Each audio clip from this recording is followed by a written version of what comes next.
On a recent video, a commenter pointed out that thinking about and anticipating an event called awakening can be a distraction. I agree with this. It definitely can. This is why I'm careful to point out pretty frequently that awakening is not an event. It won't happen in the future. It will only happen now. That may sound paradoxical, and in the world of thought, it doesn't make sense. That's contradictory. But in the world of direct experience, which isn't a world, it's completely obvious that that's how this is. So even though I talk about awakening as an event because I really can't talk about it in a different way, and yet it's very important to point out that it's possible. It's not an event in the future.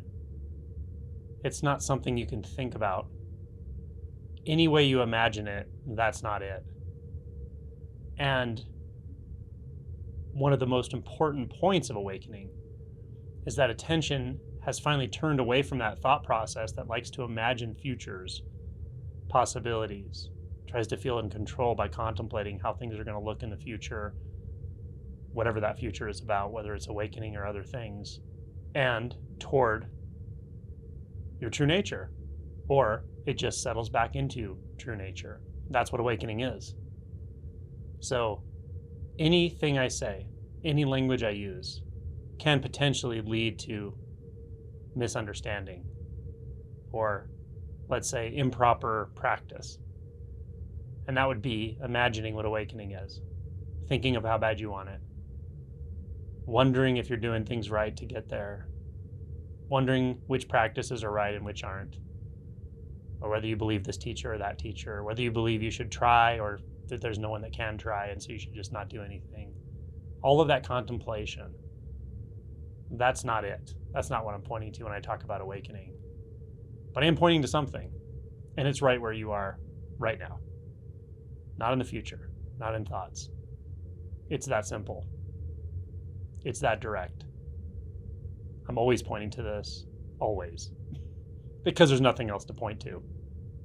There is nothing else. Even to call it awakening as if it's separate from anything else that's going on right now is an error. And yet it has some value to point in a certain way that there's a possibility that we often overlook due to the momentum of thought and a certain experiential distortion by being transfixed by thoughts, concepts, beliefs, imaginings, the illusion of control. Hopefully that's a little more clear, that when I talk about techniques, approaches, inquiries, I'm talking about them right now. That's it. I'm not talking about what they point to in the future for you, because that's a thought. I'm not talking about contemplate what I'm saying later for a while and decide whether it's true or whether you want it or don't want it. Those are thoughts. And they're not the fault of the pointing. They're just the way the mind operates. It makes thoughts. But I'm not pointing to those thoughts. And I'm not pointing to anything that they imply. I'm pointing to what's right here. It's always right here. It couldn't be other than right here, because there's no other place and there's no other time. And when that drops down into the gut, into the marrow, and becomes both natural and obvious and extraordinarily liberating, then you see that even to say now doesn't make sense because there's no other time. There isn't time. To say somewhere else doesn't make sense because there aren't places, there's not space or separation. From that standpoint, which is not a standpoint, because there's nowhere to stand, then yeah, there's no such thing as awakening. There's no liberation. There's no unenlightened or enlightened state. There aren't states. There aren't people. From the relative perspective, which is where the vast majority of people on Earth still derive their identity, there is an event called awakening. But it won't happen later. It won't happen how you imagine it or how you think about it. In fact, it's not even a point in time that happens because it's already happening. It's always happening.